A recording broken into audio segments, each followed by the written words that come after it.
Normally, let's say in our daily lives, most of our attention is directed outwards. It's directed to what is happening, what is not happening, what other people say, what we need to do, and so on. So it's more difficult for us to be able truly to acknowledge our own deeper emotions, to look at our thoughts, to look at our will of reality, and even it's more difficult just to be in silence with ourselves. So we have many distractions, many objects of attraction and aversion, and our mind is always following our senses all the time. Okay, up, down, here, there. When we sit down to meditate, one of the first interferences for meditation is this monkey-like mind that is jumping up and down and going from one thing to the other, and we are not able to really. We may sit perfectly to meditate, and we stay there.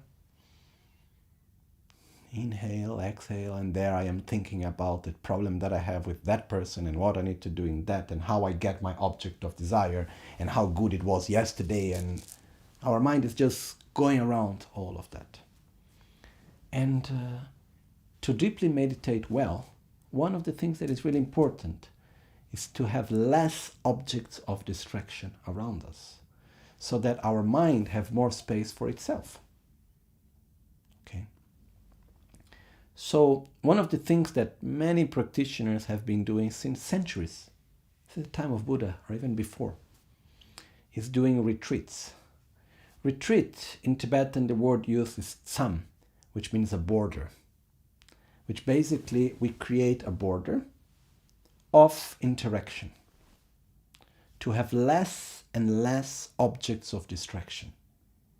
So the more I am within myself, the less interaction I have with what is not connected to the meditation practice that I'm doing, more space and more clarity I will have in the meditation itself.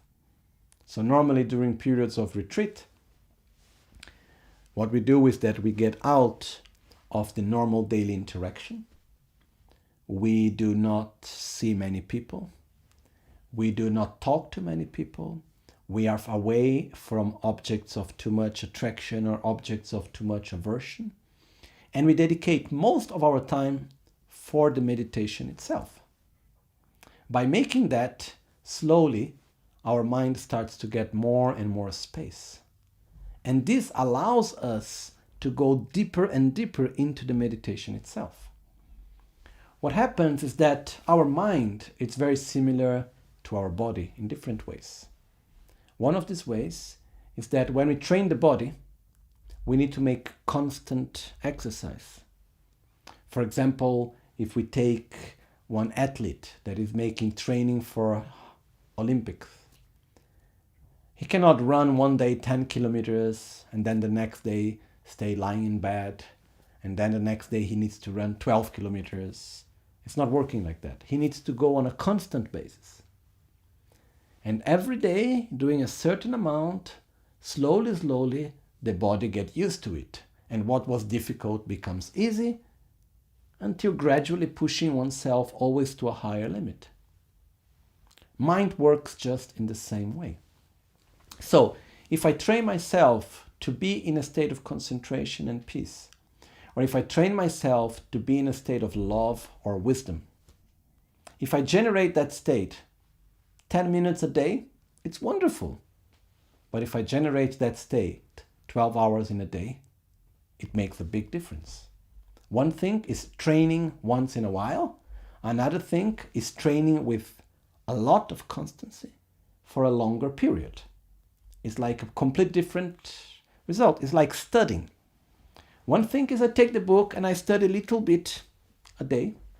Another thing is I close myself from the rest of the world. Don't talk to anyone. Don't look at the phone.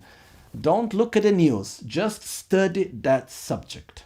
Don't do anything else. This will allow us to go deeper and deeper and deeper into the subject. And in a shorter period of time, we can have a much deeper experience. So, in order to go into retreat, we must have the tools. It's like if I take a study retreat, which exists also, we must have the tools to study. We must be able to understand that subject. We must be able to have the tools to reflect upon it. But if we have the right tools, then a retreat is a very powerful moment. We take 1 week, 10 days, 1 month, 3 months, whatever time, and we dedicate only for that. Even in our Western world, there were people, like for example, I was seeing the other day, Bill Gates. In his life, he does something which he calls Think Week. Whenever he say he has really big issues that he needs to solve in his life, problems, he will go to a small hut, a small house near a lake, very silent, and he will not talk to anyone.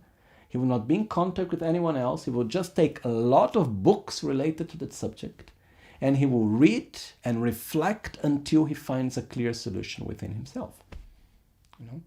So, what is clear about retreats is that the solution we find within ourselves. Because when we are free from other distractions, we can have clarity. And then we can go deeper.